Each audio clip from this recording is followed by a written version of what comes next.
The voice of Husker Nation is on the air. This is Hail Varsity Radio. Insight, opinion, expertise, along with the biggest names talking Nebraska sports. Join in with the show at 402-489-1240 or 1-800-825-5865. Now, here are your hosts, Chris Schmidt and Elijah Herbel. Great to have you in Hail Varsity Radio, Friday edition, as we get ready for state tournament action. Full weekend of hoops, and Nebraska, their one job to do at Michigan. Of course, Creighton and Max Extension. We welcome in Jeff Motz, Nebraska Sportscaster of the Year, and he has been all over state tournament coverage. We'll have that locally on KFOR for B and A. And Motzi, I want to get your thoughts here, bud. You've been able to be in contact with the authorities. Let's start off with Fight Club Friday. How's that sound? Elijah's wearing some green, so we might as well just roll with it. But all kidding aside, I promise I was not in the Omaha Scott parent section yesterday. You were not. What the hell went on? Now, we've seen different reports where you had an apology by the principal at Scott. You have one Scott parent being ejected yesterday. I've seen some video, but I don't see clear replay footage. I'm still fuzzy on it. And then you have another parent from a Class B school. Do we make the leap and say that was an Elkhorn parent? Is it another Scott parent? Was it Scott on Scott crime? Talk to me here. Well, we don't know very much. We asked about that incident with Lincoln Police this morning at our media briefing downtown, and they did not have a police report done on it. It sounds like it was quickly handled, and the people involved were immediately removed from Pinnacle Bank Arena. So there's not much from a police report standpoint to go on right now. But you hear people talk, you hear rumors flying about what happened, and it's kind of hard to say what exactly happened at the moment. We did see the statement from Scott's principal and president that came out sometime last night, and explaining the situation from what they were able to pick up on, and mentioning that, proper sportsmanship goes beyond just the kids and the coaches that are participating. It's the parents and the fans, obviously, that have to display that good sportsmanship. So if they're saying it's another Class B school, it could have been somebody left over from the previous game yesterday, which was Creighton Platteview. It could have been somebody from Elkhorn, and may have been another parent from Scott, or it could have been somebody else that was getting ready to get there for the Norris and Bennington game in the evening session. So it's kind of hard to say what exactly happened. But again, you hear things, you talk to people that were around it, and it's kind of hard to try to put two and two together, at least at this point, as to exactly what happened. So this is how it should be, though. You get in a little scuffle in the stands, you get kicked out, as you should. No police report filed. That's how it should be, in my opinion. But hands were exchanged. I mean, there was punches landed. That's assault. Yeah. That's assault, brother, as Billy Madison once said. Was it two consenting adults? Is the question to me. Oh, it's two ticked off adults. I just wonder what it was about. Is your kid not passing my kid the ball? Are they treating him? I'm serious. Are they treating him like Isaiah Thomas treated MJ at the All-Star game? Yeah. Freeze out. Again, that I guess that's the great mystery, at least for now, until somebody does come forward and says something. But that's all we know at this point. Jeff Motz with us here, Hail Varsity Radio. Motzi, let's dive into the A semifinals. Central tonight at 6. Bell West, ranked number 1, just one loss on the season. Following them is Millard North and Omaha Westside. Omaha Westside super physical, really impressed with them. Millard North is dynamite. I loved watching their game against Gretna. That was a classic ball game. I think Omaha Central, I was telling somebody before I started tournament coverage that Central's my dark horse to win it. You were telling Motzi. Well, I was telling Motzi that, but I was also telling a couple of folks down at PBA. and West is great. Don't get me wrong, but man, I think the Chubbucks are getting this team right at the right time, and they've got 2 more to go. Man, great matchups tonight. I agree. The thing about Central with Coach Barron's now moving out, or now been the AD now at brand new Omaha Westview, there were questions looming as to how the program would be moving forward, and Bruce Chubbuck Jr. gets hired at Central and takes over, and of course Bruce Sr., who was previously the head coach and teacher at Omaha South, and of course coached and taught at other schools, and his first state title goes back 36 years ago at Atkinson and West Holt in 1988 when Bruce Chubbuck Jr. was still playing and was on that state title team. So you look at their resume and the success they've had on the basketball court as players and coaches, and you look at that and you think, if you're Central, yeah, let's bring these guys over. And what they've done so far now, granted their record doesn't look exactly the most impressive, although it's a winning record. But the way they play basketball almost looks like they ought to be a team that maybe is 1 or 2 losses. And I think you hit it on the head after the district championship when they got over Pius X here a couple of weeks ago. They may be the hidden ingredient of a team that could make a run at state. And here they are. They're against Bellevue West, who has been in the finals now the past 4 seasons, won it a year ago, also won it in 2020 during the COVID tournament, and they're 1 win away of getting back into the finals for the first time in 5 or 6 years at least, maybe a little bit longer. But I think Central is a team that a lot of people thought, yeah, they could probably pull off a win, but right now they're in a great position, I think, to make a run. And Bellevue West, they're still a good team. Jaden Jackson, of course, is the guy that is kind of the leader now after Josiah Dotzler graduated. I still think they're a good team as well. Bellevue West has been solid the last couple of years, but it would not surprise me to see Central maybe pull off an upset tonight. Then the other side with West, Omaha West side and Millard North, that might be one of the better games of the year that we'll probably get to experience. In Millard North with the Mosser boys in particular, and a few others that are on that team that have been in that program a number of years now, have done such a terrific job. And, I saw them in the season opener against Pius X on November 30th, and they came to Lincoln and won by 20 points. And so I've been impressed by them. West Side's very talented, of course. You've got a lot of those guys back from a year ago, Caleb Benning among others, Oddbody's back, and a few others that have been very high influential for West Side this year. So that's kind of a toss-up right there. I mean, that'll be the toss-up game tonight, I think. But would it shock me to see that it's going to be the rubber match of Bellevue West and Millard North this weekend? It wouldn't surprise me. We'll finally find out who, if that happens, we'll probably find out who obviously the better team is going to be. But in the last four years, it's 2-2 for Bellevue West and Millard North. So I think tonight's semifinals are worth checking out. But again, it would not shock me to see Central get a win. West Side would look for their first state tournament championship appearance in a few years. They haven't won. West Side hasn't won a state title since 1980, so it's been 44 years since West Side's brought home the gold in boys basketball. Their only state boys basketball championship in school history. So, but to finish out the thought on the Class A bracket, I guess I would also say that it's not going to be surprising to see Bell West and Millard North again if that does happen.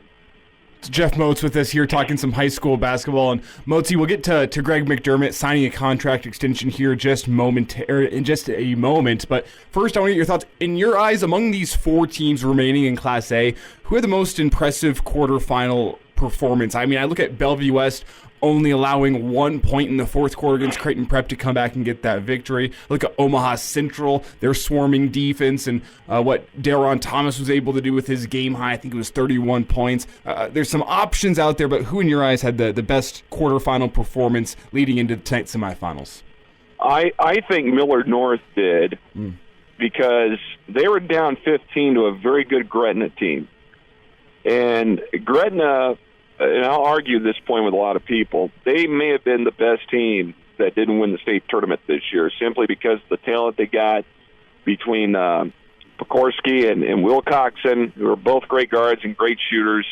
You got the big kid in there that did a terrific job for them this year. They were very talented all around. And with Gretna up by 15 and Millard North able to come back and win by 7, they did gut check time, and they were able to accomplish something. I think that's probably the most impressive performance that I've seen so far in the state tournament.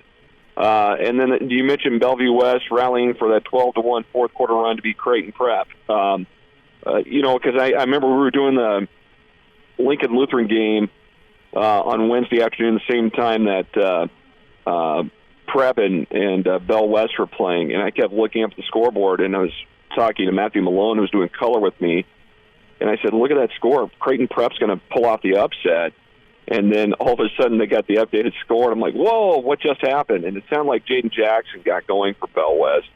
But, I think Bellevue West and Millard North, those two performances, I think, really, really stood out as some of the best quarterfinal performances so far this year at the state tournament. But Central and Omaha North, that was an interesting game. And, locally we did the Southeast and West Side game on Wednesday night. Southeast had a nice comeback in the fourth quarter. They just came up short, and Westside came up with some big baskets down the stretch to hold on for the win. Motzi, let's spend a minute on Class B, and I know a lot of things got to be decided yet for B, but you're a little bit closer than most to this Norris team with your brother.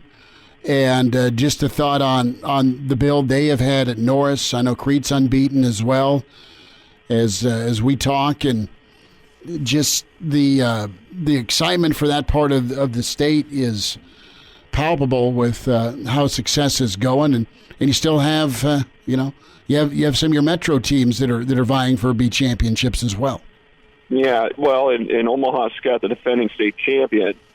They had to fend off Elkhorn to get to the semifinal to play Crete. And, of course, at the time we're doing this is before both those teams play each other. And, of course, Norris and Scottsbluff will play in the late afternoon. But the way that Norris has really built itself up, you got to go back to last year. You had a lot of freshmen, sophomores, and juniors that were on that varsity for Jimmy.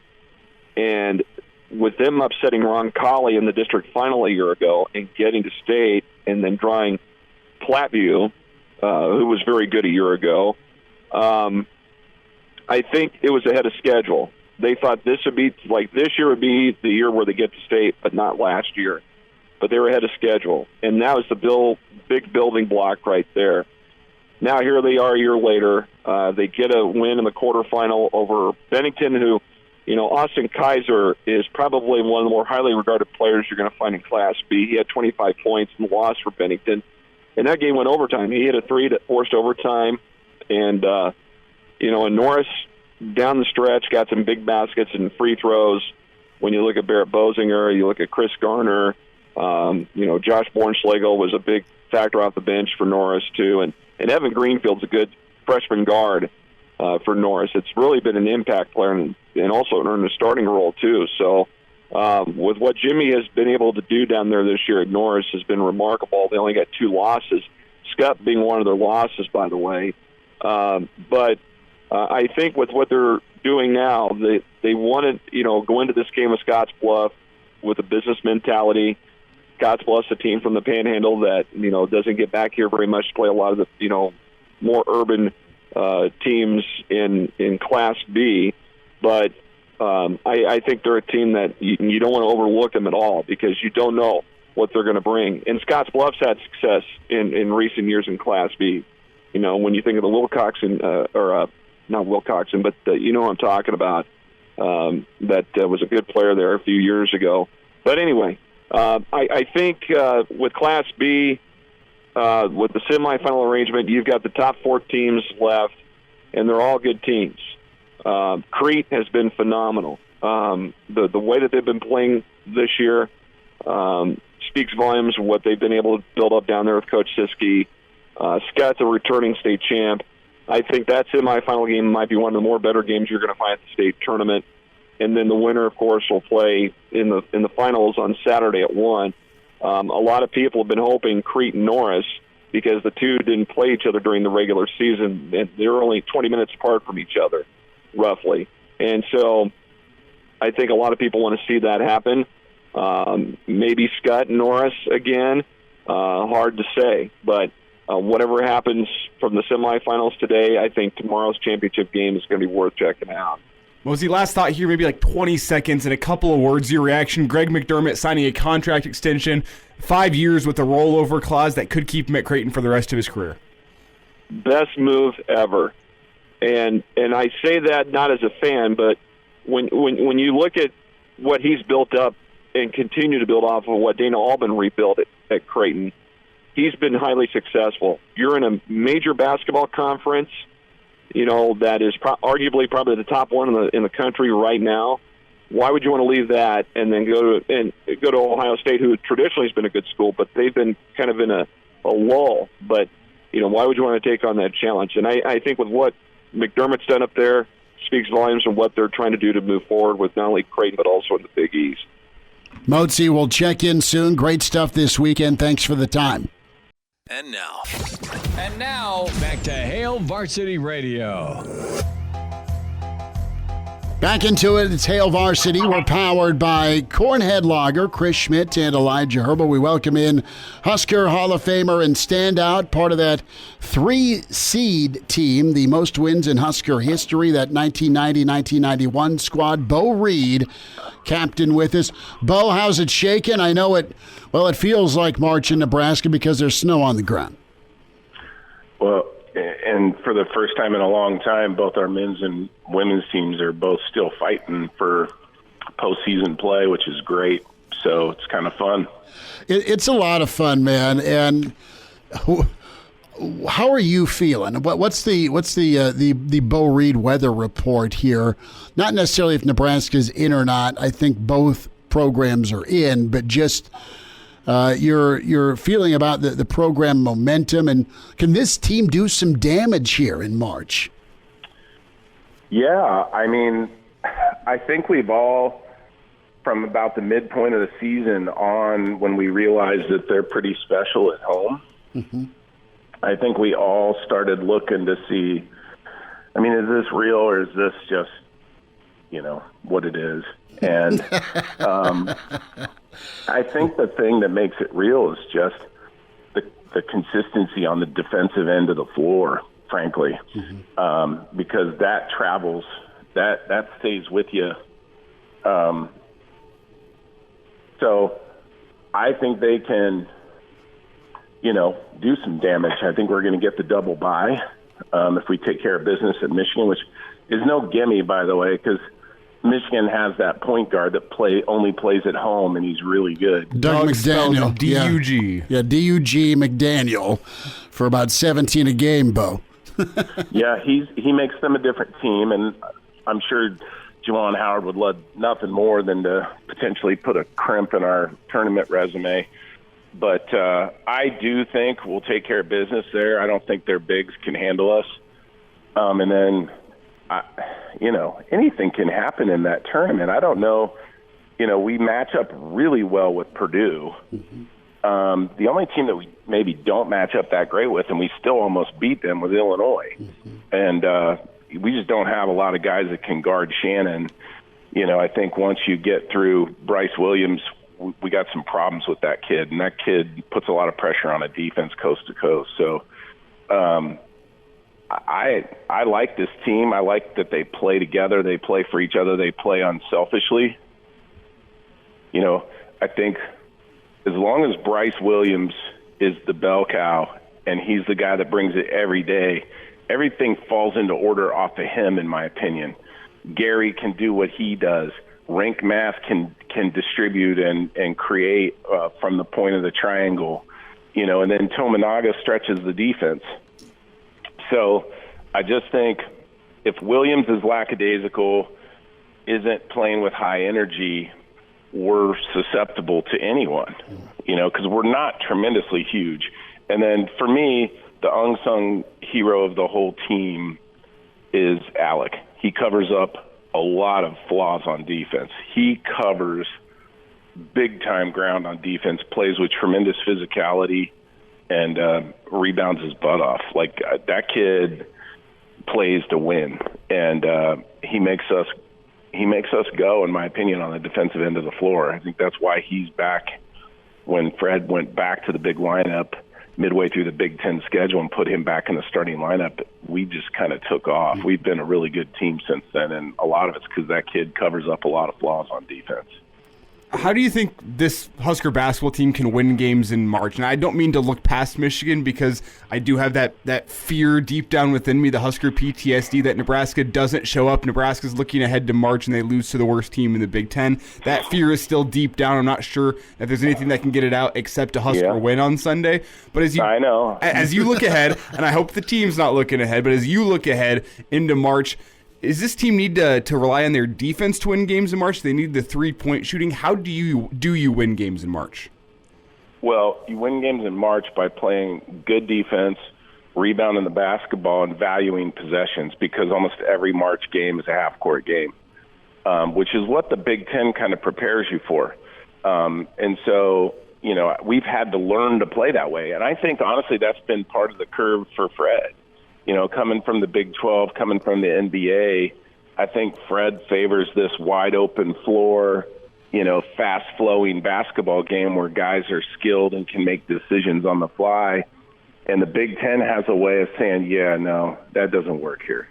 We've got 6'10" power forwards that will knock your guy to the ground, and the ref may not call a foul. And so Fred has built this roster to win in the Big Ten. And so Rank and Josiah are very physical guys. Juwan Gary, very physical guy. Bryce Williams plays, he's got a lot of length. And then you kind of rotate in people at Tominaga's spot. If Casey's missing his shot and he's struggling to guard people, you bring in the Wiltshire, you bring in Sam Hoiberg to get defensive help. Wiltshire if we need offensive help. Fred's got a nice rotation now of players that actually, when they come in, they play their role and they do a really good job. I actually think this team's built for the postseason. It just is going to come down to if people truly commit to taking away the three-point shot and start switching all of our screens that we run and the different actions that we have, that means Rank's going to have to score in the post. And that remains to be seen. He really held his own against Edey in the home win against Purdue, but he's also struggled against some bigger centers like the guy at Rutgers and the guy at Ohio State. So we can get kind of vulnerable if people force us to be a mid-range and end basketball team and they take away the line. That's where I get a little concerned. Beau, Nebraska seems to have learned to operate without a point guard this season, and as you kind of talk about March being a half-court game, a defensive game, do you worry about the lack of a point guard finally coming back to bite Nebraska in March, or do you think they've learned how to deal with that? Yeah, I think if there is one Achilles heel, that could potentially be it if we play against a team with a really good point guard. Williams has done a pretty good job since he took over for Jamarcus, because he values the basketball better. He doesn't turn it over as much. But even so, he's had his moments where he struggles to control the basketball. That could end up being a real problem. I mean, I guess in the Rutgers game, what did we have? 13 turnovers? 14. Got away with 14, 10 in the first half that were just murderous for you. Because they shot about 20% from the field in the first half. Yeah. Which is a testament. Some of it's our defense. 4 or 5 of those shots they missed were wide open. Mm-hmm. So if we catch someone who's shooting the ball well and we have that turnover bug and they pound us on the offensive glass, that's where we get beat. You give up all those extra possessions and you can't win. So, I think on the show I said we'll beat Wisconsin if we hold them to less than 10 offensive rebounds, and I think they got 10. They had 9, and we were getting killed with like 18 minutes left in the game, and they only got one more the rest of the whole game in overtime, and we won. And so I think offensive rebound, we have to keep their team off the glass. That's why Josiah has to play, and he has to stay out of foul trouble. If you've noticed, he does a pretty good job of staying out of foul trouble at home and on the road. Both him and Sam tend to get called for fouls that don't get called at home, and then it's a struggle. So he needs to stay out of foul trouble and stay on the floor because he's so good defensively, and he really does a great job boxing out and keeping people off the glass. And then we just need Williams to play like the all-Big Ten combo guard that I think he is. I mean, he needs to make big shots for us on big possessions. He needs to defend the other team's, players because he's so long defensively. He can really bother people. But turnovers and offensive rebounds, I mean, really our whole season boils down to that. If we don't turn it over and we keep people off the glass and we don't give up all those extra possessions, we shoot the ball pretty efficiently. We make free throws. We're going to be a tough team to beat. Beau Reid with us, Husker Hall of Famer, talking Big Red basketball, marching in March, getting excited for postseason basketball. Beau, I want to spend a little bit more time on Bryce and what's the right approach for him. I love the fact that he has been patient at times this season. There can be an instance where there's impatience and there's some tough shots because he's not had just a great season. He's had a good year, but there's been some games where, all right, he's kind of disappeared or he's been held down, and the other help hasn't stepped up. What's right for him moving forward? Does he need to be uber aggressive? Does Nebraska need to look to get him going, or what do you think needs to be the prescription? No, I think the prescription of late has been he's let the game come to him, and then on big possessions, he's asserted himself. Coming out of the timeout at Illinois, we're down 10. He went looking for his shot, and he hit a 3 and jump-started us getting back into that basketball game and almost stealing it on the road. He can continue to play that way. Unfortunately, Bryce is being asked to play out of position. He's been forced to play point guard because Jamarcus, as well as he's played in spurts, has kind of a little bit of the turnover bug. So does Wilcher. They both sometimes aren't the best ball handlers.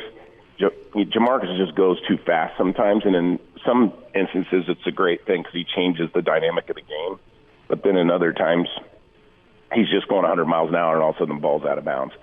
So Williams has been that steadying hand for us at the point that gets us into our offense and doesn't turn the basketball over, doesn't get out of control. But for me, I can tell if he's locked in depending on how he's playing on the defensive end because he's a really good defender. If people don't watch him play defense sometime. He's long, he's super quick laterally, and he can really get after people. And when he does, he tends to do good things on the other end of the floor too. But what I like about him is in some really critical moments this year down the stretch, he makes free throws, takes care of the basketball, he makes nice mid-range jump shots. He's one of those guys that can go get his shot at the mid-level. And I know in college basketball now, a mid-range jump shot's considered a bad shot. Fred likes to see it either behind the line or all the way at the rim. But from my perspective, in a half-court basketball game with 6'11", 6'10" bigs in there, you have to have a guy that can get by the first layer of defense and pull up and shoot that mid-range jumper before the big gets to you. And that's Bryce Williams. He's the guy that has that game. And that's why I think everything kind of hinges on him in terms of how well we do in a postseason high-level basketball game with a Big Ten team that can play. So, I think we'll go as far as he takes us, frankly. And now, back to Hail Varsity Radio. It's Beau Reid with us here talking Husker basketball into March. And, Beau, as we look ahead specifically to next week's Big Ten tournament, you mentioned it a little earlier. You think Nebraska's got the double bye on lock. We'll see on Sunday a win handles that. If you lose, it gets a little hairy. But assuming Nebraska does get the double bye, how important, in your opinion, is the Big Ten tournament as you try to get momentum into March? Are you one of those people that thinks a good conference tournament run equals a good NCAA tournament run? Do you think that it's a little less than important? What's your take on the Big Ten? And last thought too, what's the seed? What's the highest level? I mean, Nebraska wins out, say they do it. Beau, can they get a 6 seed, a 5 seed, a 4 seed? I mean, what's best case scenario? Yeah, to answer your question, I mean, I could see us getting as high as a 6 seed. I mean, if we win the Big Ten tournament, we'll end up being a 5. But I don't necessarily think a postseason run in the Big Ten tournament equates a postseason run in the NCAA tournament. I mean, the history of Nebraska proves that. I mean, we lost in the Big 8 championship game. Piatkowski's team won in the Big 8 championship game, and we turned around and got beat in the first round 4 years in a row. Mm-hmm. So, it doesn't necessarily equate to success. I think more often it depends on where you get sent, what time of day you play. Like, we had to play the 10 o'clock game. I remember thinking, I've never played basketball this late at night in my life. It just felt weird to me. And so I think, if we do the things that we're supposed to do, we're going to give people problems because our kids play so hard. The thing that scares me in any tournament setting, and not so much in the Big Ten because we have the same officials we've had all year, I worry getting into an NCAA tournament game and catching some ACC officials or some Big 12 officials that those conferences play a way more up-tempo, wide-open style of basketball, and I worry that our guys will get in quick foul trouble. Mm-hmm. And this year, part of the secret of their success has been the depth on the bench, and guys have come off the bench ready to play and really contribute. But the 4 guys that come off the bench aren't the same level as the 5 guys that start. They just aren't. And so if they have to play extended minutes, multiple guys, that's where I worry about. We catch the wrong officiating crew, and all of a sudden they don't like the way we play basketball and how physical and aggressive we play. That concerns me. And that's always a concern in the NCAA tournament. Well, to your point, Beau, I remember the last time Nebraska was in the tourney against Baylor, it wasn't quite Big Ten officiating. I think that kind of affected Nebraska, especially on the glass in that one. So the shot physical selection that day. The shot selection wasn't great, but I will say the refs did not play him physical. The point about the officiating is correct. In that game, if you remember, we had 3 straight calls on 3 straight possessions boxing them out. Mm-hmm. They called us for a foul, banging into their guys, because Miles had said, listen, if we don't keep these guys off the glass, we're going to get killed. Yeah. And so our kids banged into them 3 straight plays, they got called for a foul. After that, it was like 19 offensive rebounds or something stupid. I mean, he got launched, too, because he was so pissed. Oh, yeah. Well, yeah, I don't blame him. It determined whether or not we could be successful in the basketball game. Mm-hmm. That's when officiating does matter. Mm-hmm. And so the style of the game, I don't know that we're the kind of basketball team that can adapt the style that we play. We have to play the way we're built, which is very physical in the half court, because we're not overly athletic. We're not rebounding above the rim. So we have to bang into people and knock them away so that we can get the ball below the rim. I mean, Williams and Gary are the only 2 guys that could go rebound above the rim on our whole team. Everyone else is below the rim. So that is going to be important that we're allowed to play the way we play. Beau Reid with us, Husker Hall of Famer. Beau, we'll wrap up on this, and always love talking with you, and we'll do it again here soon. A thought on Fred Hoiberg's experience, personality, and just what he brings to Nebraska in the postseason. He's won as a player. He's gone to a Sweet 16 a couple of times as a coach. How can he help this uncharted area for him and this team as they move forward? Well, I think Fred's sideline demeanor, his ability to remain even keel. It doesn't mean that Fred doesn't have intensity. That would be a big mistake. He's intense. It's almost like Tom Osborne is one of the more competitive people I've ever met in my whole life, and people think, oh, gosh, you wouldn't know if he's happy or sad. Well, let me tell you, that guy's an intense human being, and Fred's the same. And so what I like about Fred is that he keeps his composure, and I think that that's good for our basketball team because, listen, every national pundit has made it abundantly clear that we're the only Power 5 team that still hasn't won a game in the tournament. The kids hear that. They know that, so they're going to press. They're going to try hard to be the first team to ever accomplish that. Fred has a good way about him that'll say, hey, listen, let's focus on the things that we do, and that will take care of itself if we do these things correctly. So he's a process guy. He's a follow the blueprint guy. Let's do the things we're supposed to do the right things for the teammate beside you, and the outcome, that'll all take care of itself. So I think Fred gives us a great opportunity to finally get over the hump in one of these things and finally win a game so people will stop saying that crap. But, we just got to get there. And it starts with us beating Michigan. I just want us to not overlook them because that point guard changes the dynamic of their team.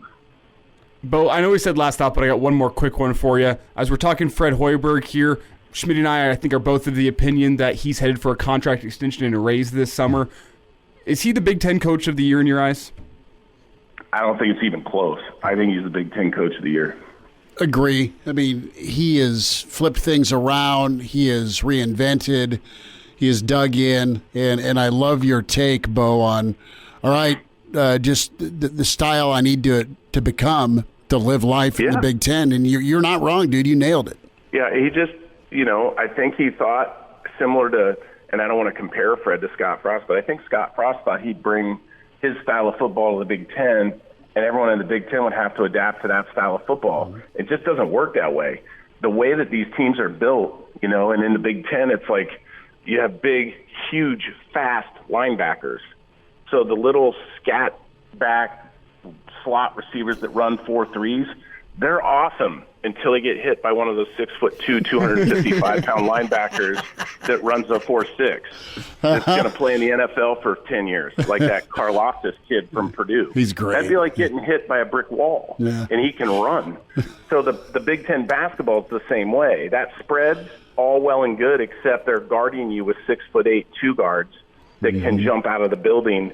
They've got 6'10", 6'11 guys in the middle, so that if you think you're going to get all the way to the paint because of your spread offense, that guy's standing there waiting for you. Yeah. So that's what makes Rink and Josiah really important, because if they can step out and they can make a 3 or 2, then that pulls that big away, and then it just opens up a lot of easier baskets for us. So, there was a game early in the year where on the road where Rink just couldn't buy a basket, and after that, we were done because we couldn't get to the rim then at all. So he plays such a critical role in everything we do, having that flexible 5-man that's a good passer, that's a good ball handler, that can score with either hand around the rim. He's such a good player. He's undervalued as well. No, he is big, and he needs to get going. Beau, we'll check in again here after Selection Sunday, and appreciate you taking some time to hang out. Well, thank you. I appreciate you having me. It's fun to talk Husker hoops. It's a fun time of year. State basketball, Husker hoops, NCAA. Let's go. Hail Varsity Radio is live. Now, back to Schmitty. Schmitty's a great guy, but he don't have a brain. And Elijah. You want me to speak? When I point at you, yeah. On Hail Varsity Radio. Great to have you in Hail Varsity, powered by Cornhead Lager. So a bit of a Manning Cast tribute first hour while we were on the stream. We had live coverage locally in Lincoln of Lincoln Lutheran over Norfolk Catholic. Full hour 2 as we get going here. Nebraska baseball try to climb back. They are down 4-0. The Husker women move on against Sparty 73-61. And it's all set for Sunday, the little brunch ball. 11 o'clock tip for Nebraska, Michigan to put the exclamation point on a season and a prove-it opportunity for Nebraska basketball. Big thanks to Beau Reid, Husker standout and legend, joined us the last couple of segments. Bill Doleman, the pride of Fairbury, before Billy D gets all lathered up for spring break. All that suntan lotion. We will talk with Bill Doleman in hour 2 to get things kicked off in this second hour. Jacob Padilla will get his lowdown on Creighton, on Max extension, And Nebraska, Michigan, also the high school scene with state tournament down at PBA going on. And then Clauseborne will be with us for the Friday forecast. Elijah, let's get some starting five or shout-outs. Folks in the stream. Mike checks in. Brennen from the Black Hills in at 2. Roger was in. Veggie Chili Loving KG Kids for Life in at 3. Tuck in at 4. And our dear friend Eric Fear, NASCAR Eric, in at 5. Andrew checks in. Justin in, along with Brian. Mary says what's up. She's ready for the Class A semifinal. Smokes is checking in. Like the nickname Smokes. Brian says hello. And Chris also checks in, says go Nebraska. You can email the show, Chris at hailvarsity.com. Always be a part of the stream. Hail Varsity YouTube. Like and subscribe. And all platforms. I've been running the show on social media, KFOR, Facebook, and Twitter. AM 590, ESPN Omaha, their Twitter handle. And then follow the Hail Varsity Radio Twitter feed at HVarsity Radio. Find Elijah on Twitter at Herbalessence, at Schmidt_radio for me. Give us a follow that way, and we'll check in with Bill. Not sure if Billy D is going Willie Nelson here on the road again, if it's phone or if it's video stream. But we'll have the Pride of Fairbury. Really good story that published today from Mitch Sherman. Of course, Mitch with us on Tuesdays from The Athletic. You hear him on the Average Joe Sports Show podcast. Really cool sit down with Tony White. We'll check in on that. And it's a great weekend of basketball, not just Nebraska, Michigan. You got your conference. And Elijah, buddy, this is the build-up, right? You get state tournaments with the girls and boys state tournament. Then you get conference tournaments. The Big Ten women are playing ball now. You'll have the men start next weekend or into the week. And then you get that selection Sunday on St. Patrick's Day, which is incredible. And then we're off and running for the madness. I kind of already have my Final Four figured out. Even before I see a bracket. Well, we're ready to shred or put that bastard on the fridge. Yet you're guaranteed 1 out of 4. That's always how it goes. Well, the last 2 years, I am now at the 20th anniversary since winning the office pool. It's time to break the ice again. Hour 2 coming up. He's the Pride of Fairbury, an average Joe. Bill Doleman, the professor. I had a 6 ACT in 1967. One time I got an A and my grandma beat me for cheating. Now with Hail Varsity Radio. Back with you, it's Hour 2. It's Hail Varsity. We're powered by Cornhead Lager. We had our dear friend Crew in the stream checking us out on the Hail Varsity YouTube channel. Says, I think I'm going to crack open a beer. Good for you, Crew. Send a picture of said beer, and we'll post what you're drinking. Moonbot 7 checks in. Howdy, nerds. And that's his customary greeting. That's how he shows love. To us. We welcome into a non-nerd. In fact, he probably harassed the folks at Alpha Beta several times. Actually, that was the Ted McGinley Ogre Fraternity House. Lambda. I'm Bill Doleman with us. Billy D, it's spring break week. You're off and running. Does it bring back memories, my friend? I am en route to Daytona Beach to find Martha Quinn. Daytona is evil. That's all I'm going to say. That's where I'm headed. I'm going to try to find the phone booth that I called Nebraska ETV from back in March of 1989 and got my first offer to call baseball for public television, which then launched my career. So a lot of great memories down there.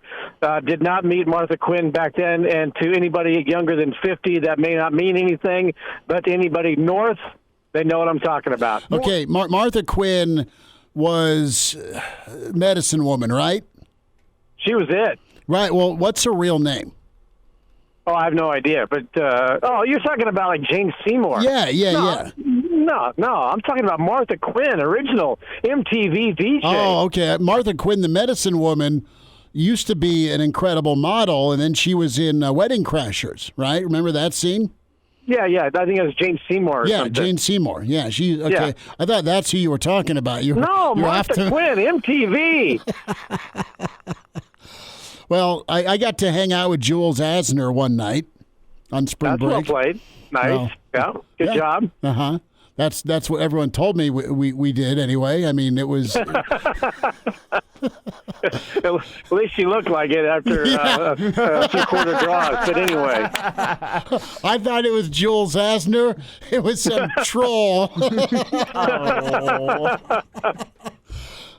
Spring break in Daytona. That will never be revealed. Bill, you mentioned the phone call that got you your first opportunity to work baseball. As you look back on that, more positive memories or more regrets about taking that phone call?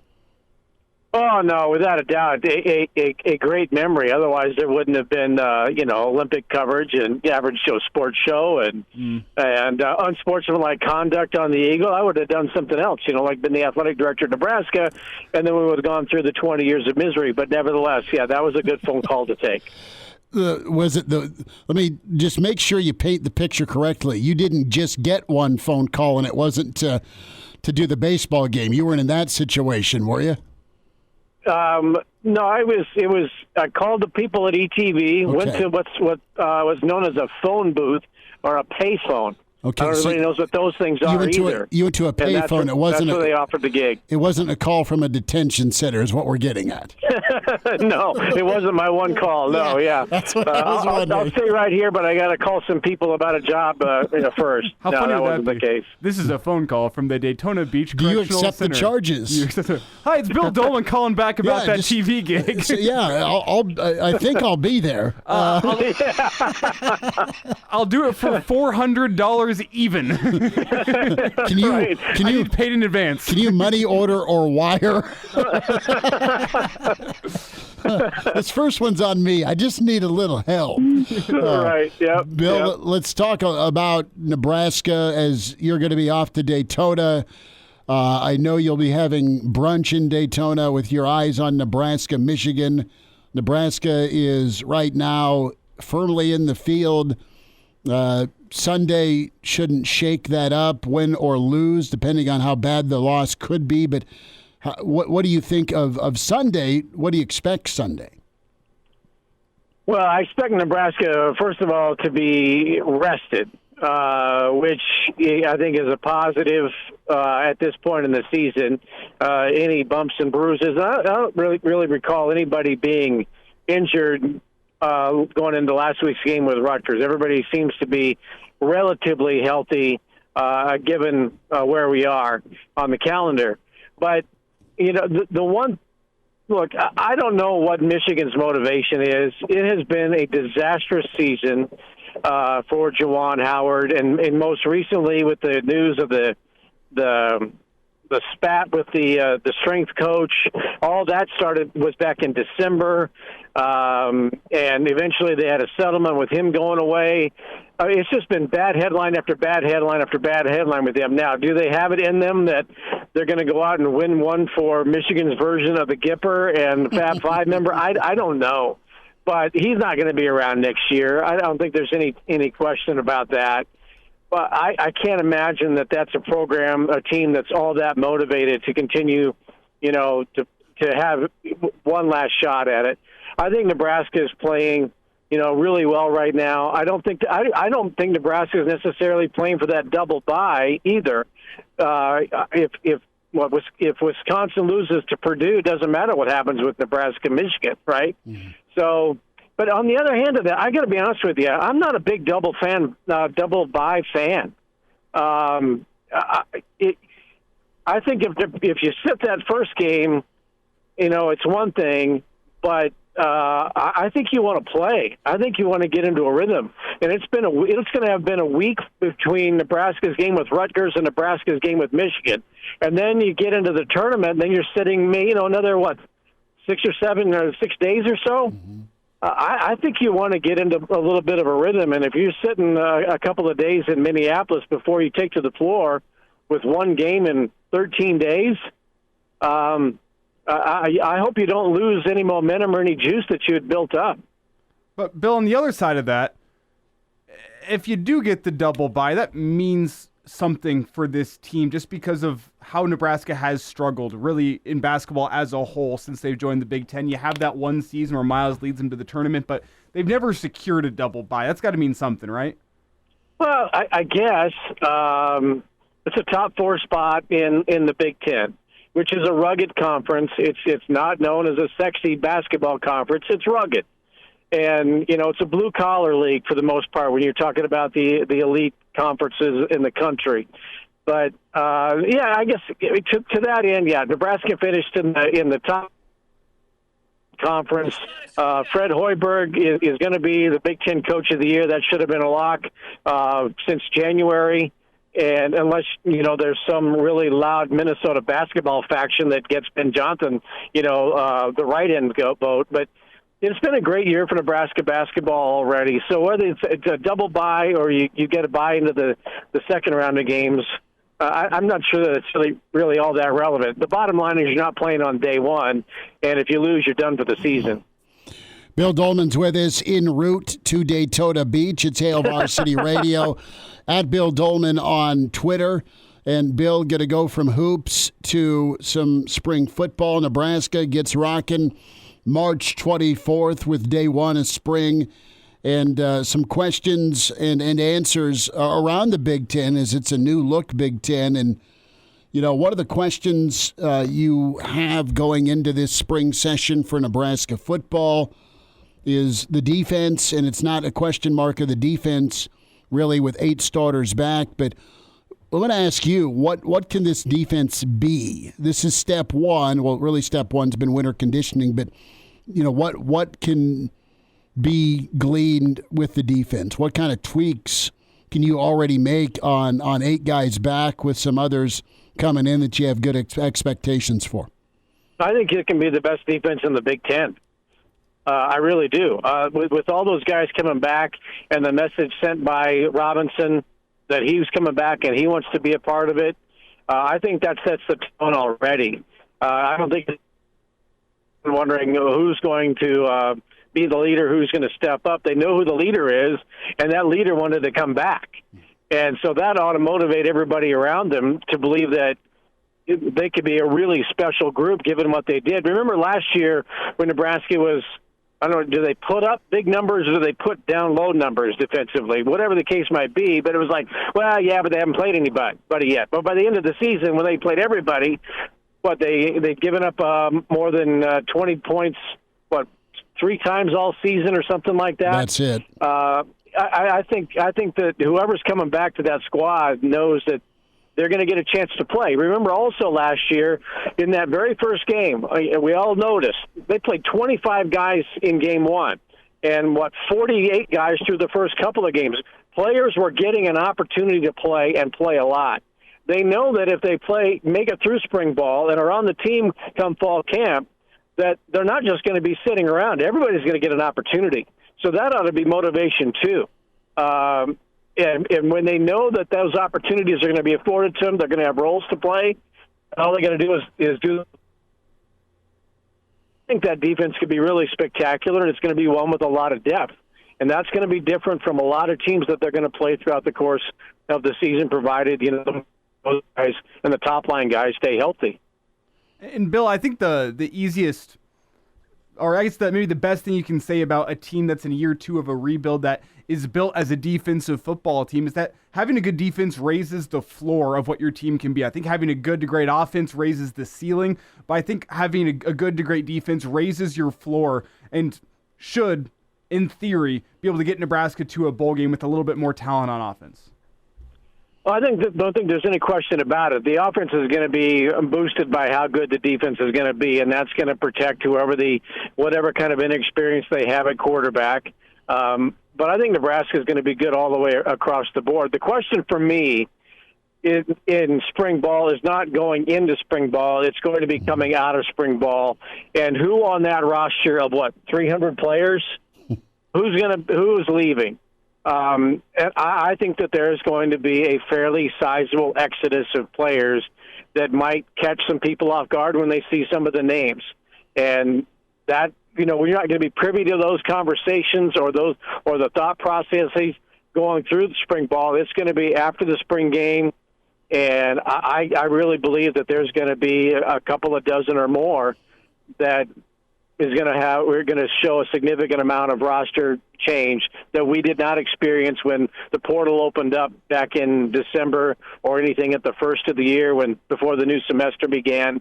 That's the thing I think we need to brace ourselves for. And you just hope that, it's not one of those real big headliners that, people are relying on. I don't think you're going to see Huntmaker or Robinson or somebody like that go, but maybe there's somebody that was expected to be a first or second year player who's going to be a starter that's not going to be around. And I think that's what we have to brace ourselves for. Rule's found a way because of his connectivity with the team and then his coaching staff where he has built up great loyalty because they believe in him. They believe in what direction he's taken this football team. And our friend Mitch Sherman with The Athletic and the Average Joe Sports Show had a great sit-down yesterday with Tony White, that article published today. And he, sits down with Tony, and Tony talks about just really all the things that Matt Rule has not only taught, but just the fact they're in lockstep together. And Bill, speak a second about just the philosophy of Rule and how you're seeing it with not only coaching staff retention, but how that'll play with players as well. I know you just talked about attrition, but Nebraska, I think, is in a good spot in a weird time when it comes to player and coach retention because of the headman. Well, look at the headlines that came out this week with Nick Saban. Yes. And as much of control as he had over that Alabama program for 15 years, it appears as though 16 and 17, it wasn't necessarily him. It's just the era and the generation of players that you're dealing with where what's in it for me. And if you have the right players who have the mindset that they want to play, as Matt Rule says, who want to be Huskers and want to be Cornhuskers, maybe that's a little bit different. But at Alabama, where players know that there's a lot of resources available to them, and if they're not going to get it, there are more options and opportunities for them to go elsewhere, that mentality is kind of what chased Nick Saban to a certain extent, that and being north of 70, out of the game. Matt Rule is much more contemporary to the generation of player that there is now. And I think he probably understands them a little bit better. And maybe that 16, 15 year of doing it sort of the same way over and over, Matt Rule knows, okay, I got to change from year 1 to year 2, and I'm probably going to have to adapt and change a little bit year 3 to year 4. And so when players know that you understand where they're coming from, they're probably going to, want to stay or at least believe that they're going to get that fair share, that equal opportunity. If it doesn't work out, then maybe the guy at Nebraska is going to help them find an opportunity that's best for them. And Tony White alluded to it in the article that, nobody that he had ever worked with in 15 years as an assistant coach had laid out a plan for him to better himself and further his career elsewhere. And most people would do whatever they can to try and make sure that Tony White ain't going nowhere. Mm-hmm. But that also speaks to the other assistant coaches, but it also speaks to whoever might be on the outside looking to come in. If everybody knows that Tony White is a rental, okay, and he's going to get not just a job, but a good job because he stayed in Nebraska for another year. But when he does leave, or if Terrence Knighton leaves, or Rob Dvorak, or somebody leaves, other assistant coaches around the country are going to know, look, if I go to Nebraska, I know that Matt Rule is going to try to develop me to put me in a position to improve myself beyond Nebraska, and they're going to want to come here. So the message that Tony White said in that article, that nobody's helped me like Matt Rule, is a true testament to Matt Rule in wanting to develop the people that are working with him now, but also sends a message to those who might be future assistant coaches on Nebraska staff working with Matt Rule. If they believe that there's a genuine opportunity to go to a solid program, be a part of what's going on in Nebraska, and better themselves for opportunities down the road, that makes Nebraska's assistant coaching jobs that much more attractive. Pride of Fairbury, Bill Doleman. Billy D, you travel safe. We'll check in next week, bud. Thank you much. Yeah. I nailed that, and thanks for that. You didn't mention my free throw record 41 years ago at the Devaney Center, but we'll have an anthology about that next week. Bill, appreciate you, bud. See ya. And now, back to Hail Varsity Radio. Thanks for spending time at Hail Varsity, powered by Cornhead Lager, Chris Schmidt, Elijah Herbel. We welcome in Jacob Padilla with Hail Varsity and Hurrdat Sports. Jacob posted up down at PBA. Jacob, between sessions, it looks like. How's the day treated you at PBA, bud? Yeah, getting ready for the final session here with the Class A game. There goes the buzzer for warm-ups there, so might be a little loud today, but yeah, we're missing you down here, Schmitty. No, be down tomorrow as we'll have the Class A final here locally on radio. But yeah, it's been just a crazy day of basketball. And Jacob, you've seen a ton of it. What do you think of the B final? Let me ask you with that to start, and then get into some of the A semis tonight before we get into some Creighton and Nebraska. Yeah, I mean, no surprise. Scott obviously came in as the 4 seed, but it's got reigning champions. They're always going to have a really good team. And North as a 2 seed. Impressive thing about North is how young they are. Like, they're going to be around for a couple of years here with the core that they've got. And Junior Gardner, just a sophomore, had 25 and 14 in that semifinal win over Scottsbluff there. So I wasn't at Scott Norris during the regular season. Sauter was there for us, but I know it went down to the very end there. So should be a fun one to see those two face off again. 2 really talented teams. Brock Searle himself at 28 and 12 in the comeback win against Crete to hand the Cardinals the first loss of the season. Scott went on a 15-0 run in the fourth quarter after trailing by 10 early in the third to pull it out. So 2 straight days they've just dominated in the fourth quarter to make it to the final. Yeah, and Jacob, it's hard to call anything in the state tournament truly an upset because no one's an easy out. Once you make it to the state tournament, it proves you're a legit team. But I think a lot of teams, or a lot of people out there, had that Crete team penciled into the Class B final. Obviously, Scott is a team. They're coming off a championship last year. They weren't going to be an easy out. I'm not going to call it an upset, but what a performance from them to take down Crete, because that Crete team was an absolute unit this year. Yeah, and Crete beat them back in Crete at Doane, actually, during their holiday tournament. I think 58-52 was the final there, so it was a competitive game. And Crete was just able to finish strong. I think losing Ben Ehlers certainly hurt Crete in terms of, like, he was a big part of why they were undefeated late into the year and coming down to the state tournament. The 6'6" senior who did a lot of things for them. He tried to kind of play through the knee injury, tried to finish it out, but I wasn't here, but I know he kind of started their first game and had to check out immediately, and so that was a big loss for them. But it's still a really good team. Aiden McDowell at 21 in the first half to give them the lead at halftime, and Scott made that second half comeback. Jacob, let's talk about the A semis tonight. You have Westside, Millard North in action. They get going right around 6 o'clock. And then, of course, Central gets ready to rock and roll against Bell West. Yeah, got to flip. We got Central Bell West up first here. Yes. They're warming up right now. So another rematch of a close game during the regular season. And it's been a long time since Bellevue West lost. That was the closest they've come. Central had them beat, and somehow Bellevue West basically grabbed that victory from the jaws of defeat. They pulled out a couple of plays down the stretch. Stephen Polacek hit a big three, and then they got a steal and a score to win it. So this is very much a team that can give Bellevue West problems to Central. With Taylor Thomas leading the way, he had 32 in their quarterfinal win over North. And if he gets hot again, they certainly got a chance to win this game. So it should be fun. We'll see kind of what his encore performance is after that first round game. And then for Bellevue West, they're just solid top to bottom there. And they've got dudes that can step up and make plays, which is exactly what Jaden Jackson did in the first round. Back-to-back threes with his team down to come back and win it when basically they weren't making anything most of the game there. So, yeah, it should be a good one here coming up. And then you said the other one, Millard North and Westside. That when those two met during the regular season, it was like a 20-point win for Millard North because they just kind of went off in, I think, third or fourth quarter. And so that's going to be on Westside's mind.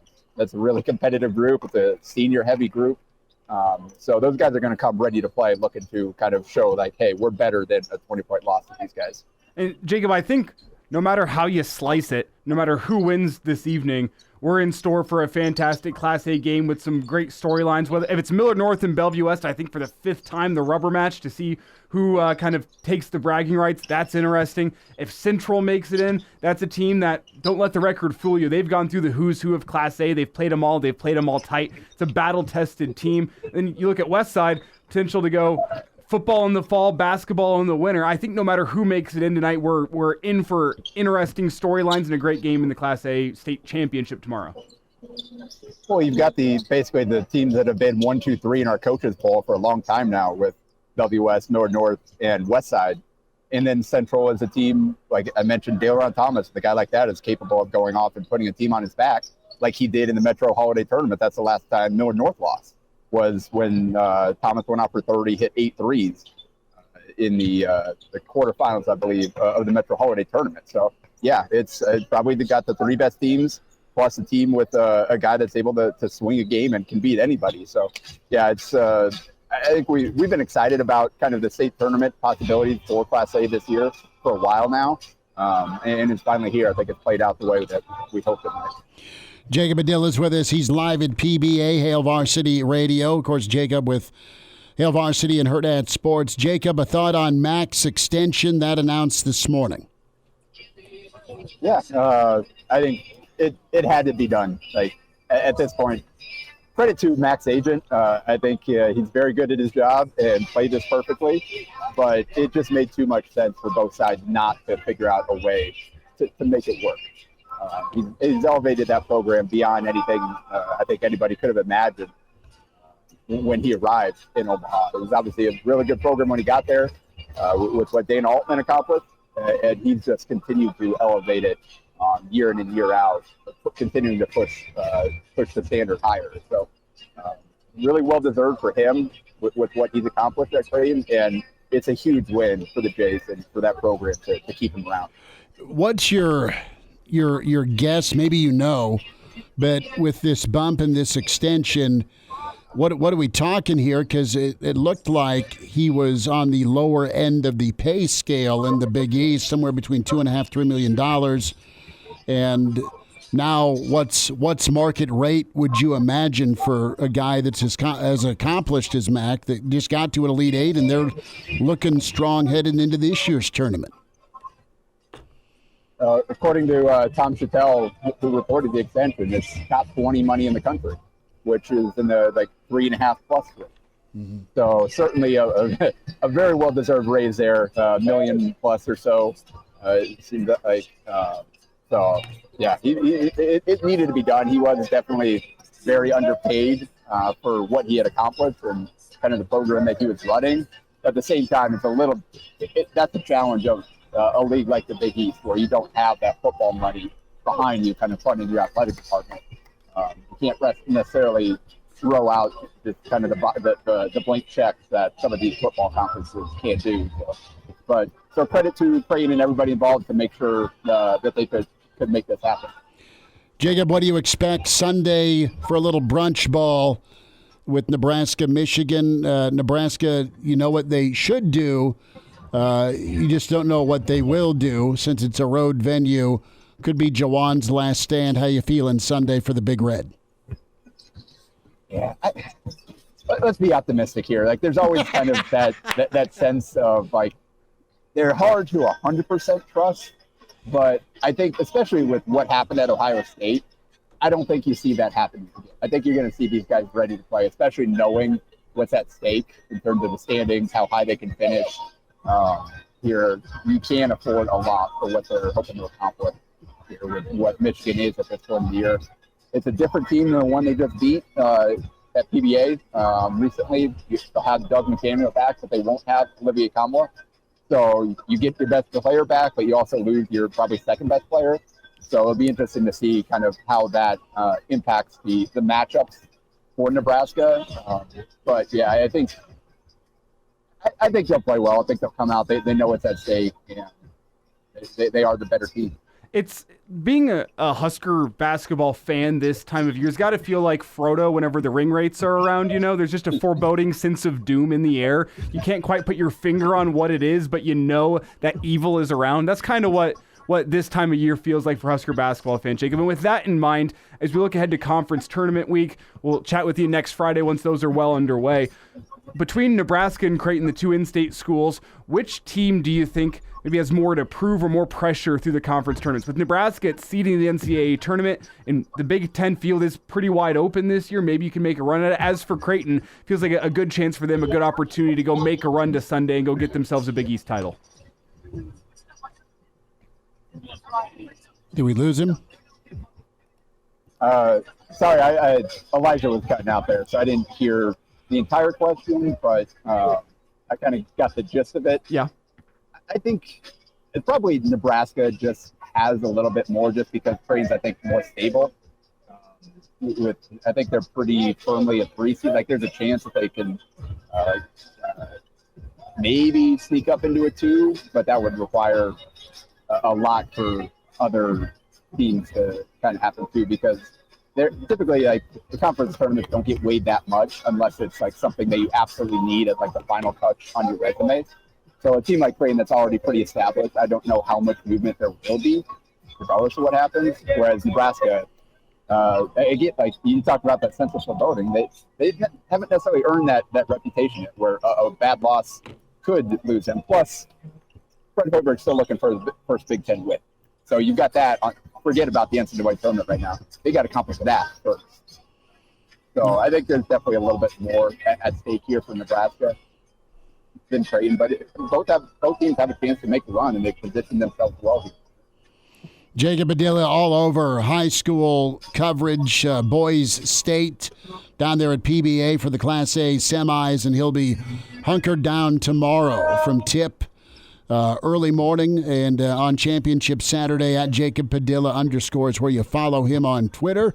And great reaction and analysis as well when it comes to Creighton and Nebraska. Jacob, we'll see you a little bit later, bud. And thanks for all your work and all you do. Thanks for making time today. All right, I didn't get any of that. Thank you. Okay. Thanks, guys. See, bud, there he is. Those bands, they're loud in the ears, I tell you what. A little bit. Good for Jacob. We have a special guest along with Clauseborne coming up in the Friday forecast. Black Hills Brennen. He's on his bachelor weekend. He is. He's apparently sober. He's, well, let's not stretch things. I love him. All right, Brennen, longtime listener from the Black Hills, going to join us for the forecast as Clauseborne's next. And now, back to Hail Varsity Radio. Back with you, it's Hail Varsity, powered by Cornhead Lager. Tuck chiming in. He's feeling like a Nebraska basketball fan on the road. Well, this show's about to take a major turn. Let's see how it goes. Tuck, it'll be fine. As Brennen from the Black Hills supposed to join us. Is he joining us on the stream? He will be joining us via stream here shortly. Okay, and where's he at? He messaged us last week. Where's he at for the Bachelor? Was he in Sioux Falls? Sioux Falls. Okay. And the guys, I got a chance to see the lovely Mrs. Black Hills, Brennen, and in him last summer when we were there for juniors baseball. We have Claus on the line. Claus, it's March. We're not far out from St. Patty's Day or Selection Sunday. How you doing? Well, I'm doing all right, and I just want to send out a warning to Mrs. Brennen from Black Hills. Boy, if your man is having his bachelor party in noted center of sin, Sioux Falls, South Dakota, you're going to have to watch out for that one. He may go to a Hooters and get all hopped up on fried pickles and buffalo shrimp. So best of luck to you. Brennen is with us. Black Hills Brennen, brother, how you doing? Doing great. Thanks for having me on. This is cool. This is awesome. Hey, congrats. How's the bachelor party going? We're getting started. Most of the guys have real jobs, unlike me, so I'm the first one here and just getting some stuff, some supplies for the weekend. Claus, I'll have you know, my bachelor party was at the 70th and O Hooters in Lincoln. Was it actually? My brother put it together, yeah. Thursday. Awesome. It was Thursday night. It was Nebraska Southern Miss 1 billion years ago. How many vodka lemonades did you drink? Just had beer. Oh, okay. Can't believe your brother didn't even care enough to take you to Branson or somewhere like that. But let's get into the forecast, fellas. Let's pick and be wrong or be right. Brennan's just going to come in and wipe the floor. Yeah, he will. It's how it goes. All right, Kansas, Houston. KU has had quite the problem as their arrow has gone downward. They beat Houston, and then they forgot to play ball. And they are at a 3 seed right now. Houston, your top seed out of the Big 12. Don't have an official line. We'll say 6.5. That's probably a little low, but it's probably around 6 to 8. This isn't going to get any better for the hairpiece. It's going to be Kelvin Sampson and company all over KU. They remember what happened at Fogg, where they got pretty much dominated. Give me Houston in a Houston-style game, 68-57. I think they clamped down on KU. I know that's a low point total, but I like Houston here with the outright and the cover. Elijah. I disagree with you. I think at times this year you have to look at who has more to play for. In terms of seeding, Kansas has more to play for in this basketball game. I still think Houston gets the win. I think it's tight. I think it's somewhat low scoring, but I think Kansas is able to hang around because they have, as I said, a little bit more to play for in this one in terms of NCAA tournament seeding. Give me Houston to win it, but Kansas to cover 66-62. Not bad. Brennen from the Black Hills, what say you? Well, I don't have as deep of analysis to go into as you guys do, but I'm going to trend with Elijah here. I'm going to say Houston wins, but Kansas covers. So, okay. We'll do 65-61. Okay. 4-point win. Yeah, Love it. 4-point cover, says Brennen. Claus, what say you here? Rock chalk or Cougar time? Well, first of all, I can't hear Brennen at all, so I'd like can we have Elijah and Brennen switch mics? That'd work out. I think you should be able to hear him. Can we test that? Do a quick test. Well, you can think in one hand and crap in the other and see which one fills first. But as far as this ball game goes, let's get back on track, fellas. It's been interesting to see Houston have a run like this. It reminds me of the old days of Phi Slamma Jamma when they were flying pretty high. Of course, that was back in the days before all this conference realignment, or back before Bill Self had to go to Kelly's Carpet to find something to cover his head with. But I sort of agree with Christopher here. I think Houston kind of runs away with it, but really toward the end they pull away and win this game 81-68. SEC basketball, Tennessee, they've been on a bit of a gauntlet, and they've survived. They won at South Carolina. Tennessee also, I think, won at Florida. There's another road trip that Rocky Top has made. They have moved into a top seed spot. I'm going to say -7. Don't have an official line.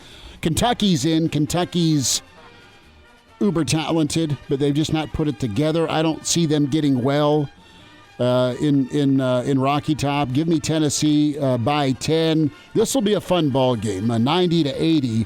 Give me Tennessee over Kentucky and the outright win and cover for Tennessee. Elijah. Yeah, Tennessee, they already beat Kentucky at Kentucky. That's a big win for Tennessee. As we kind of talked about, I think they have more to play for as they just played themselves into a potential 1 seed. They need to keep on winning to lock up that spot. Give me Tennessee to win this basketball game. Give me to win it by 9 at 98-89. Okay. Brennen from the Black Hills on his bachelor party. What say you here, Kentucky or Tennessee? I'm going to go with Tennessee. I think it'll be a high-scoring game. Let's do 87-78. That line is officially now 9.5, so we're right there on it. Claus, what happens here? You hear Rocky Top in your dreams, or is it Coach Cal and company that get a little bit of a bump here going into the SEC tournament? If you're hearing Rocky Top in your dreams, that's not a dream, that's a nightmare. Oh, fair enough. Well, unless it's the Dolly Parton version, and then that can be a completely different kind of dream, if you know what I'm talking about. Moving on. But in this one, I don't know that I'm so much pulling for Tennessee as I'm pulling against Kentucky. And I pull against Kentucky for the same reason I'll be pulling against Germany in the Olympics this summer. I just don't like anywhere whose biggest historical figure is named Adolf. So sure. Fair. I'm going to take Tennessee in this one, 74, and Kentucky, 68. I tell you what, I was concerned about where that joke was going. No, he stuck the landing. I loved it.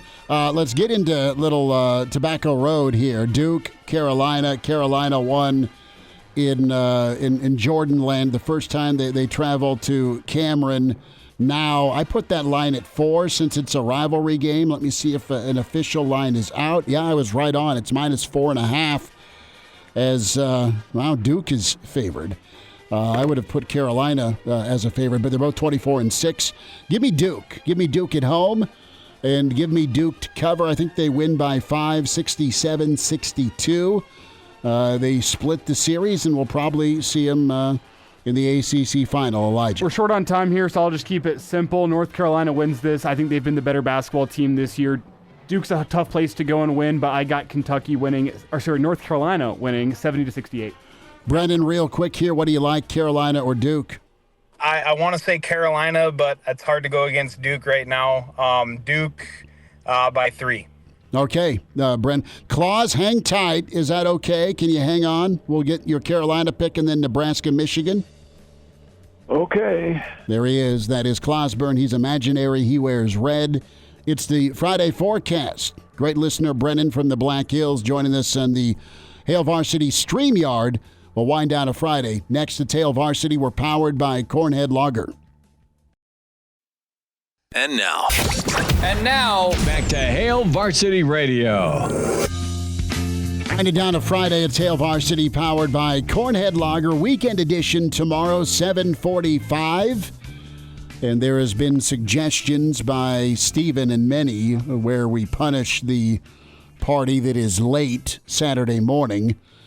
Suggested that maybe it's a bar of soap and a sock type treatment from Full Metal Jacket. Brennen from the Black Hills is wanting no part of that as part of his bachelor party weekend. He is joining us via the stream to help out with the Friday forecast picks. Claus, hey, we don't judge. Maybe that's exactly what Brennen wants in his bachelor party. Hey, he's like, no pinata treatment.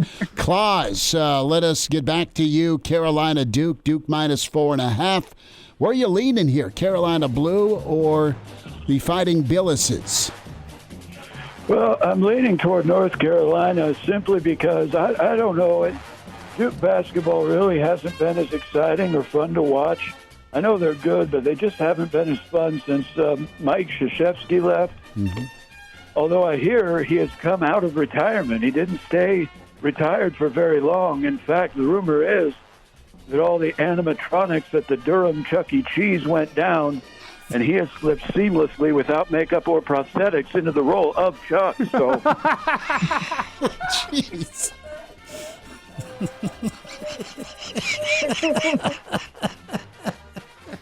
How do you come up with that? Maybe Brennen can go for a second bachelor party there and really dominate his skee-ball. So I'm leaning North Carolina, but I think it's going to be close. It's a real toss-up. I'll say Carolina 77 and Duke 75. All right, Carolina outright on the road. Elijah, let's huddle up here. What do we want to put the spread at Michigan? Do you want to favor Michigan as bad as they are? No. You think Nebraska's a 2.5 point, 3.5 point? I was going to give Nebraska 3.5. 3.5, we'll say Nebraska, 3.5 on the road. Sorry, but I got to be this guy. Michigan, Jawan's last stand. They find a way to get it done. Their second best player is out, but Doug DUG is in. And I think Michigan makes Nebraska sweat. Sorry. Michigan 70, Nebraska 66. People are bent out of shape heading into the Big Ten tournament. I think Nebraska locks up the double bye. I think they know what's at stake. I think they take care of it. Might be a little dicey at times, but Nebraska 70, Michigan 63. Okay, good for you, Elijah. Brennen from the Black Hills, what do you say? It hurt me going against the Tar Heels on the last pick because I am a Heels fan, and I can't let Nebraska down. So I'm going to take Nebraska here. Let's do 73-68. Okay, 5 point in the win for Big Red at Chrysler Arena. Claus finishes off here, bud. What do you say? Michigan, Nebraska, Big Red -3.5. Well, first of all, I want to congratulate Brennen on his upcoming nuptials. I must not have been getting the milk for free, so I had to go ahead and buy the cow, but congratulations on the sale. And second of all, I look over the statistics, and Michigan has not been within 10 points of any opponent except for one time in the last month. It's almost like he's got a team full of players who are looking at a failing coach who was a great player for that team in the 90s, and they've quit on him, which is something that would never happen at the University of Nebraska if you can go ahead and forget the last 5-6 years. So I'm going to take Nebraska in this one, 80, and Michigan 67, and Nebraska stays in the double bye. Claus, you have yourself a weekend, all right? Okay.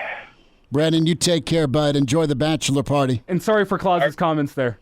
No, it's all good. That was great. Thanks, guys. All right. We're back at you tomorrow, 7:45 weekend edition with Hail Varsity.